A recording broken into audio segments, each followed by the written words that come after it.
सूची में नाम न होने से मतदाता परेशान नहीं कर सका मत का प्रयोग।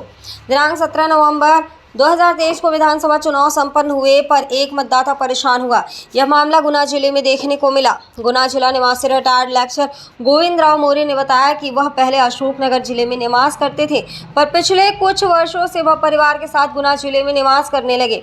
इसको लेकर उन्होंने अपने सारे डॉक्यूमेंट्स अशोकनगर जिले के BLO अशोक के पास जमा करने के बाद सभी सदस्यों के नाम अशोकनगर से हटवाकर गुना जिले के BLO जगराम सिंह यादव के पास गुना जिले के पते पर ward number 20 Sai township colony के पते पर दिनांक 8/12/2022 को जमा करवाए और दिनांक 17 नवंबर 2023 को उनके सभी सदस्य वोट डालने से वंचित रह चुके और कुछ समय बाद लोकसभा चुनाव आने वाले हैं। उन्होंने जब गुना के BLO से संपर्क किया तो उनका यह जवाब रहा, हम तो सभी डॉक्यूमेंट्स गुना जिले की तहसील में जमा कर चुके और एक मतदाता अपना मत का प्रयोग और उनके सभी सदस्य अपने मत का प्रयोग नहीं कर सके। इसका जिम्मेदार कौन होगा? जिला निर्वाचन अधिकारी के द्वारा इसमें जो भी दोषी पाए जाएं उन पर कड़ी कार्रवाई की जानी चाहिए। सर, कल आपके मतदाता सूची में नाम नहीं आए और कल जो विधानसभा चुनाव भी हुए हैं 17 नवंबर 2023 को शासन द्वारा संपन्न कराए गए, इस विषय में आप शासन से क्या कार्रवाई की मांग करते हैं? श्रीमान, सही बात तो ये है कि हम लोग पहले अशोकनगर रहते थे और अशोकनगर में हमारे नाम थे, वहाँ नाम चल रहा था, लेकिन यहाँ पर BLO साहब ने कहा कि आप एक काम करें, वहाँ से नाम कटवा दें। तो वहाँ से हमने नाम कटवा दिया और वहाँ से नाम कटने के बाद हमने ये रसीदें प्राप्त करी यहाँ के BLO साहब से और उनने ये पूरा कार्रवाई करके और दे दिए, यहाँ पर जमा करने चाहिए वहाँ पर फार्म दे दिए। लेकिन इसके बाद भी हम लोग बहुत इंतज़ार करते रहे, हमने बहुत इंतज़ार किया कि वोटर सूची में नाम आ जाए और या फिर वोटर कार्ड आ जाए, लेकिन अंततोगत्वा कुछ नहीं हुआ।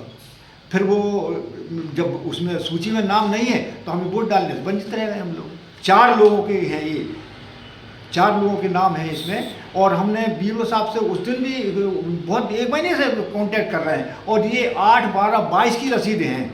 8/12/22 में पूरी प्रक्रिया हो गई थी, अब 1 साल ही हो गया। 1 साल भर में यदि कार्यक्रम नहीं होता है, यदि 1 साल भर में यदि कोई कार्यक्रम सूची नहीं बनती है तो इसका जिम्मेवार कौन है? आप बताइए आप। तो हमने BLO साहब से मिले, हमने उस दिन कल भी मिले थे, तो BLO साहब कहने लगे साहब वो अशोकनगर से पूछ लो, तो अशोकनगर से हमने फ़ोन लगाया तत्काल, तो कहने लगे साहब हमने तो डिलीट कर दिया यहाँ से नाम, अब वहाँ की कार्रवाई जो कुछ की हो तो आप जानो। ये रसीद सर आपके पास जो है किस जगह की है? ये यहीं की हैं, गुना की हैं।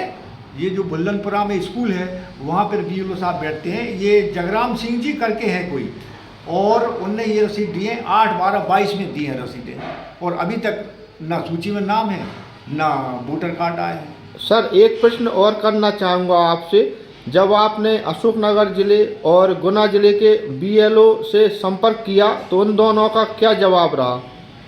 अशोकनगर के BLO साहब ने ये कहा कि हमने यहाँ के नाम डिलीट कर दिए हैं, आपका तो हम लिख के दे दें, तो वो लिख के दे देंगे, अब शिकायत ही करेंगे और तो कोई कार्रवाई हो नहीं सकती है।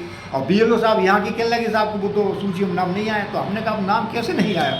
तो कहने लगे साहब अशोकनगर वालों से पूछो, तो अशोकनगर वालों से पूछ लिया, उन्होंने बता दिया कि हमने तो यहाँ से नाम डिलीट कर दिए और ये फार्म यहीं से मिले हैं, ये रसीदें यहीं की हैं, यहीं की BLO साहब जगराम सिंह जी है, यहीं की रसीदें हैं। ये BLO सर जो हैं ये किस जिले के BLO हैं? BLO गुना के हैं ये BLO, और कहाँ के हैं? गुना के तो हैं, यहाँ बुल्लनपुरा में सेंटर है, बुल्लनपुरा में बैठते हैं, ये जगराम सिंह जी हैं। बहुत बहुत धन्यवाद सर आपका। अपडेट मीडिया के लिए गुना से MP हेड इद्रीस मंसूरी के साथ अभिनय मौर्य की रिपोर्ट।